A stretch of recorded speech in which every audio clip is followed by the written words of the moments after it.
नमस्कार दोस्तों। उम्र 16 साल, 3 कत्ल और एक ही कातिल। डीएनए टेस्ट ने खोला सातिरों का राज। सातिर रेप के बाद करता था मर्डर। तारीख 30 जुलाई 2010, जगह चंडीगढ़। झाड़ियों में मिली खून से भरा लथपथ नग्न अवस्था में लाश। दरिंदगी की गवाही दे रही थी शरीर पे लगे हुए जख्म। 12 जनवरी 2022 सुबह 11 बजे, मलोया, चंडीगढ़ का जंगल। बात कर रहा हूं नेहा मर्डर केस। अब तक तो लोग भूल चुके थे, पुलिस तफ्तीश करते करते थक चुकी थी, केस बंद हो चुका था। लेकिन नेहा मर्डर केस के बाद पूरे करीब 12 साल बाद चंडीगढ़ में ठीक वैसा ही एक और वारदात हुई। इस बार एक चंडीगढ़ के ही मलोया के जंगलों में करीब 40 वर्ष उम्र की महिलाओं का लाश मिली, वो भी नग्न अवस्था में, बगैर कपड़ों के। एक के बाद एक 3 लड़कियों का कत्ल होता है। कत्ल से पहले उनके साथ बलात्कार किया जाता है और फिर पुलिस वालों ने इन तीनों मामलों की तफ्तीश शुरू कर दी। तीनों ही मामलों को पुलिस वालों अलग अलग एंगलों से जांच कर रहे थे, क्योंकि पुलिस को ऐसा लग रहा था कि तीनों ही मामले अलग अलग और कातिल भी। इसीलिए करीब 800 लोग शक के दायरे में आ जाते हैं और जिनमें से करीब 100 लोगों का डीएनए टेस्ट भी करवाया जाता है और आखिरकार उस बलात्कारी कातिल का चेहरा सामने आ जाता है और इस तरह होता है एक सनसनीखेज का खुलासा। इस कहानी की शुरुआत दोस्तों करीब आज से 14 साल पहले हुई थी, जब सिटी ब्यूटीफुल यानी चंडीगढ़ में एक दिल दहला देने वाली वारदात होती है। हर किसी को बेचैन करके रख देता है। हुआ यूं कि सेक्टर 38 की रहने वाली 21 साल की नेहा, वो एमबीए का स्टूडेंट होती है। नेहा अहलावत शाम को अपने घर से कोचिंग के लिए रवाना हुई थी। आमतौर पर वो हर दिन रात करीब 9 बजे अपने घर वापस लौट जाती, लेकिन इस रोज ना तो वापस घर लौटी और ना ही उसका फोन लग रहा था, बल्कि यूं कहे कि नेहा का मोबाइल फोन बहुत ही रहस्यमयी अंदाज में स्विच ऑफ हो चुका था। इस पर घर वालों ने पहले आमतौर पर अपने नेहा के बारे में जानने की कोशिशें की, फिर पता नहीं चलने पे कोचिंग इंस्टीट्यूट वालों से बात किया, लेकिन जब उसका कोई अता पता नहीं चलता तो आधी रात को परिवार वालों सेक्टर 39 के पुलिस स्टेशन पहुंचकर अपनी बेटी नेहा अहलावत की गुमशुदगी का रिपोर्ट दर्ज करवा देते। परिवार वालों ने तो रिपोर्ट दर्ज करवा दी थी, लेकिन उन्होंने अपने तौर पर नेहा को ढूंढने खोजने की प्रयास जारी रखा था और फिर जाकर के कुछ ही देर बाद उन्हें जोर का झटका लगता है, जब वो सेक्टर 38 के करंट टैक्सी स्टैंड के पास उन्हें अपनी ही बेटी नेहा की स्कूटी दिखाई देती है। डराने वाली बात यह थी कि स्कूटी पर खून के छींटे लगे हुए थे। अब घर वालों ने आसपास के पूरे इलाके में बहुत ही बेसब्री से नेहा अहलावत की तलाश आगे बढ़ा देती है और फिर जाकर के घर वालों के सामने वो मंजर आता है जो हर कोई देखना पसंद नहीं करता। टैक्सी स्टैंड से थोड़ी ही दूर पर झाड़ियों में नेहा की लाश पड़ी हुई थी, खून से लथपथ नग्न अवस्था में। घर वालों ने नेहा को उसी हालत में उठाकर सीधे पीजीआई लेकर के पहुंचे, शायद कोई उसके साथ करिश्माई हो जाए, लेकिन डॉक्टरों ने नेहा को ब्रॉड डेड करार दे दिया, यानी अस्पताल लाए जाने से पहले ही नेहा की जान जा चुकी थी। नेहा ने सिर पर किसी भारी चीज से वार किए जाने के निशान तो थे नेहा के सर पे, लेकिन शरीर पर गला घोटे जाने के निशान भी थे और निजी अंगों से ज्यादती, दरिंदगी और छेड़छाड़ के सबूत साफ साफ नजर आ रहे थे। यानी पहली ही नजर में यह मामला रेप मर्डर का लग रहा था। ऐसे में मामलों की संगीन लिहाजा पुलिस ने भी फौरन मामले की जांच शुरू कर दी। नेहा के शरीर पर मिले दरिंदगी के डीएनए सैंपल का कलेक्ट कर लिया और जांच आगे बढ़ा दी। लेकिन वक्त गुजरता रहा, दिन महीने साल निकलते रहे, लेकिन नेहा के गुनहगार का कोई अता पता नहीं चला। और फिर एक वक्त ऐसा भी आया जब चंडीगढ़ पुलिस ने इस हाई प्रोफाइल मामले की जांच को लेकर के अपने हाथ खड़े कर दिए और आखिरकार 10 सालों के बीच पुलिस ने अदालत में इस केस को लेकर के अनट्रस्टेड रिपोर्ट दाखिल कर दी। ऐसे में 12 जनवरी 2022 सुबह 11 बजे मलोया के चंडीगढ़ जंगल नेहा मर्डर केस को अब लोग भुला चुके थे। पुलिस तफ्तीश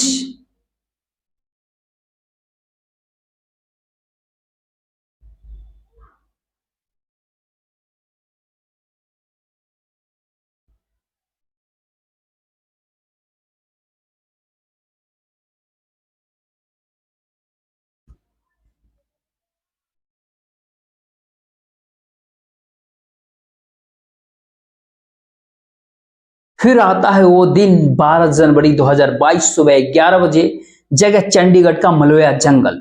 नेहा मर्डर केस को अब तक तो लोग भुला चुके थे। पुलिस तफ्तीश करते करते थक चुकी थी और केस को बंद हो चुका था। लेकिन नेहा मर्डर केस के ठीक 12 साल बाद चंडीगढ़ में ठीक वैसा ही एक और वारदात हुई। इस बार चंडीगढ़ के ही मलोया जंगलों में 40 साल उम्र की एक महिला की लाश मिली थी। ये लाश भी बगैर कपड़ों की थी। कातिल ने पूरे जिस्म को और खासकर महिला के निजी अंगों को बुरी तरीके से जख्मी कर रखा था। उसके हाथ पांव बंधे हुए थे और मुंह में कपड़ा ठूसा हुआ था। मनदीप कौर के पति ने दर्ज करवाई थी गुमशुदगी। लाश को देखकर यह साफ अंदाजा लगाया जा रहा था कि यह मामला भी रेप का, मर्डर का ही है। मरने वाली महिला की पहचान मनदीप कौर के तौर पर हुई थी, जिसके पति ने एक रोज पहले ही अपनी बीवी की गुमशुदगी का रिपोर्ट लिखवाई थी। उसने बताया था कि उसने अपनी बीवी को एक रोज पहले यानी 11 जनवरी को रात 8 बजे के आसपास मार्केट में छोड़ा था, लेकिन इसके बाद वो लौटकर घर नहीं आई। अनसुलझा ही रहा मनदीप मर्डर केस।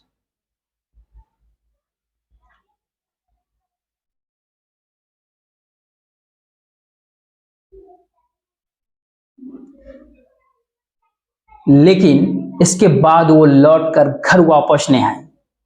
इस मामले में यह भी बेहद संगीन था और 12 साल पहले कुछ नेहा मर्डर केस से हूबहू मिलता जुलता था।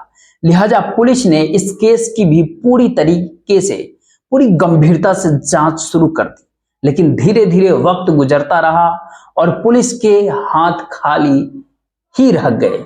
हालांकि नेहा मर्डर केस की तरह इस मामले में भी चंडीगढ़ पुलिस ने मनदीप कौर की लाश से कातिल के डीएनए सैंपल को कलेक्ट कर लिए थे।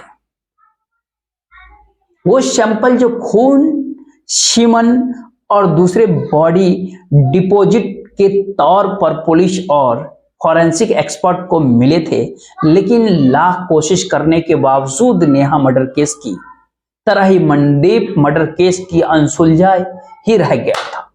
पुलिस को इस मामले में भी कातिल का करीब 2 सालों तक कोई सुराग नहीं मिला। हाल ही में चंडीगढ़ के एसएसपी कंवरप्रीत कौर ने अपने इलाके के अनसॉल्व्ड केसेस की फाइल को मंगवाई और इस दौरान उन्होंने गौर किया कि 14 साल पहले हुए नेहा मर्डर केस में कातिल की मॉड्स ऑपरेंडी 2 साल पहले हुई मनदीप मर्डर केस के कातिल से बिल्कुल मिलती जुलती है। यानी कातिल ने दोनों ही मामलों में जिस तरह से अकेली लड़की और महिला को टारगेट किया था, पहले उसे अगवा किया, उनके सिर पर किसी भारी चीज से हमला किया और जिस तरह से उनके हाथ बलात्कार कर उनकी हत्या कर दी, उनके साथ बलात्कार करके उनकी हत्या कर दी, वो दोनों केस में बिल्कुल सेम टू सेम यानी कॉमन था। ऐसे में अब पुलिस ने इन मामलों की केसेस को एक साथ जोड़कर देखना शुरू कर दिया। दोनों ही केस सालों से पुलिस के लिए चुनौती बन गई थी। इसके बाद पुलिस ने वारदात वाली जगहों के आसपास बनी बस्तियों में डोर टू डोर जाकर पूछताछ की और संदिग्ध कातिल को ढूंढने की नए सिरे से कोशिश चालू कर दी। छानबीन के दौरान पुलिस को यह पता चला कि करीब इन दोनों मामलों में अंजाम देने वाले कातिल की उम्र 18 से 40 वर्ष के बीच हो सकती है, जबकि उसकी लंबाई 5 फुट 6 इंच से 5 फुट 10 इंच तक मुमकिन है। इसके अलावा पुलिस ने जानकारी जुटा कर कुछ और भी पैरामीटर को तय करना शुरू कर दिया। इनमें पुलिस का जोर क्रिमिनल बैकग्राउंड के लोगों पर ज्यादा था, लेकिन 100 लोगों से लिए गए डीएनए सैंपल, आपको इस बार जान करके हैरानी होगी कि पुलिस ने इस कैटेगरी में आने वाले करीब 100 लोगों के जो डीएनए सैंपल को कलेक्ट किया और फिर उन्हें जांच के लिए चंडीगढ़ की फॉरेंसिक साइंस लैबोरेटरी में भिजवा दिया और नए सिरे से इस केस की करीब 8 महीने की कोशिश आखिरकार तब रंग लाई जब 100 में से करीब 1 आदमी का सैंपल मलोया मर्डर केस में मनदीप कौर की लाश से कलेक्ट किए गए सैंपल से मेल खा गया।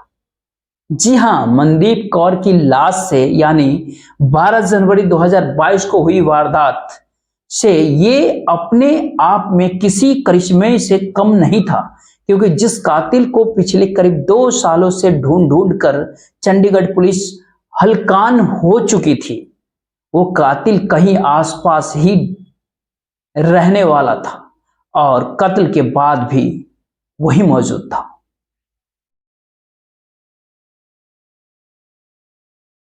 नेहा केस से जुड़े डीएनए सैंपल भी मैच हो गए, लेकिन ये तो बस पहली कामयाबी थी। पुलिस को दूसरी और एक और बड़ी कामयाबी तब मिली जब उसी आदमी का डीएनए सैंपल 14 साल पहले हुए नेहा अहलावत की लाश पर से कलेक्ट किए गए डीएनए सैंपल से भी हूबहू मेल खा गया।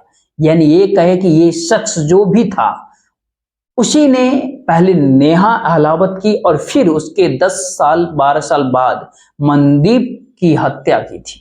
यानी अब चंडीगढ़ में 10 सालों के अंतराल पर हुए 2 कत्ल के मामलों का खुलासा हो चुका था और कातिल के तौर पर शाहपुरा कॉलोनी के रहने वाले 38 साल के मोनू कुमार की पहचान हो चुकी थी, जो पेशे से एक टैक्सी ड्राइवर था, लेकिन उसे नशे की लत थी। अब पुलिस उसे गिरफ्तार तो करना चाहती थी, लेकिन दिक्कत यह थी कि वो चंडीगढ़ से जा चुका था। पुलिस उसकी तलाश में जुटी थी, लेकिन उसका कोई सुराग हाथ नहीं आ रहा था। ऐसे में बड़ी दिक्कत यह थी कि वो ना तो मोबाइल फोन का इस्तेमाल करता और ना ही उसके पास आधार कार्ड था और ना ही उसका कोई बैंक अकाउंट था।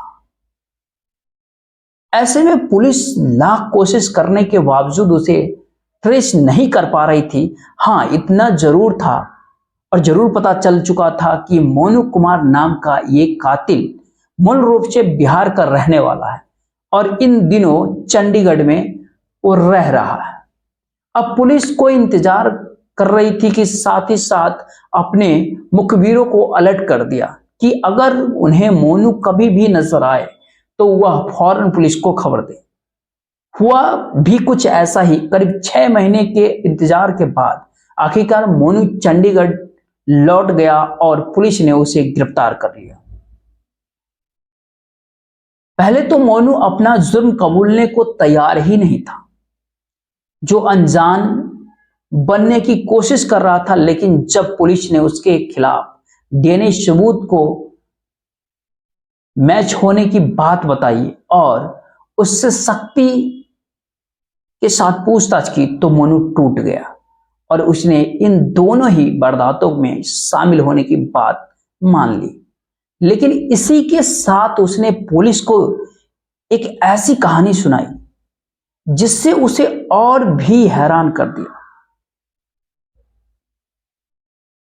मोनू खुद पुलिस के सामने ये कबूल किया कि उसने इससे पहले भी साल 2008 में हिमाचल प्रदेश के चंबा में 6 साल की एक छोटी सी बच्ची के साथ रेप करने के बाद उसकी हत्या कर दी थी। करीब 12 सितंबर 2008 को एक ढाबे में काम करने वाली उस बच्ची को अकेला पाकर मोनू ने उसे अपना शिकार बना लिया था। हैरानी की बात यह रही कि इस मामले में पुलिस उसे गिरफ्तार किया था और वो करीब 1.5 साल बाद हिमाचल प्रदेश के जेल में भी रहा था। लेकिन बाद में उसे सबूत के अभाव में इस केस के बरी कर दिया गया। मोनू के इस कबूलने के साथ ही ये भी साफ हो गया कि वो कोई मामूली अपराधी नहीं है, बल्कि एक ऐसा सीरियल रेपिस्ट और सीरियल किलर है जो किसी लड़की को अकेला पाते ही उसे अपना शिकार बनाने की कोशिश करता है। और सालों से पुलिस और कानून को धोखा देने की अपनी शातिर चाल की वजह से ही उसके हौसले और बुलंद हो चुके थे और वो रह रह कर ऐसी वारदात को अंजाम दे रहा था। पुलिस की माने तो फिलहाल उसके खिलाफ 6 क्रिमिनल केसेस का पता चल चुका है, जिसमें रेप, मर्डर के अलावा चोरी और लूटपाट के कुछ मामले शामिल है। फिलहाल पुलिस उसे रिमांड पर लेकर उससे पूछताछ कर रही है ताकि ये पता चल सके कि उसने इन 3 रेप और हत्या के वारदात के अलावा क्या और भी ऐसे अपराधों को अंजाम दिया है